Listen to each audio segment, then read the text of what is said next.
Que tout ce que la parole de Dieu vous enseigne de votre union avec Christ soit pour vous la source habituelle de votre foi et de votre vie. Demeurez en Christ et Christ demeurera en vous. Jean 15, 4. Méditez et tenir ferme cette parole, la serrer dans son cœur, se l'assimiler avec foi et patience.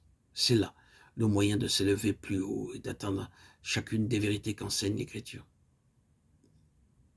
Si vos efforts pour accomplir la loi à laquelle vous prenez plaisir, Romains 7, 22, vous font découvrir combien vous êtes encore charnel et captif, et s'il vous paraît que ce soit là tout le contraire d'un progrès, souvenez-vous que c'est précisément quand on désespère de soi qu'on apprend à tout attendre de l'esprit, à compter sur lui seul, pour être affranchi et vivre de la liberté que Christ donne.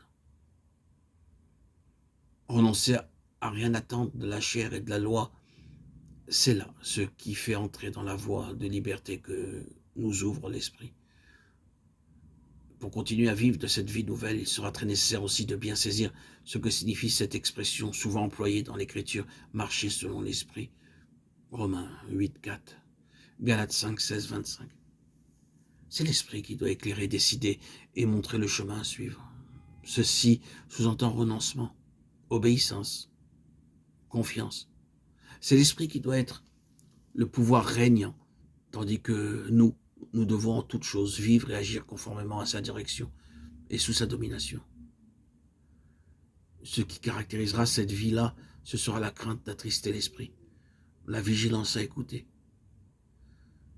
ses directions, la foi à sa présence très certaine, quoique invisible, et l'humble adoration qui s'adresse à lui en reconnaissant sa divinité. Les mots par lesquels Paul termine cette partie de son épître nous indiquent le but auquel nous devons tendre. Si par l'esprit vous mortifiez les œuvres du corps, vous vivrez. Romains 8, 13. Le Saint-Esprit possédant, inspirant, vivifiant toutes les facultés de notre esprit et de notre âme, pénétrant aussi dans notre corps et nous rendant capables par la puissance de sa vie divine de faire mourir et de tenir dans la mort les actes de la chair, c'est là sur quoi nous pouvons compter.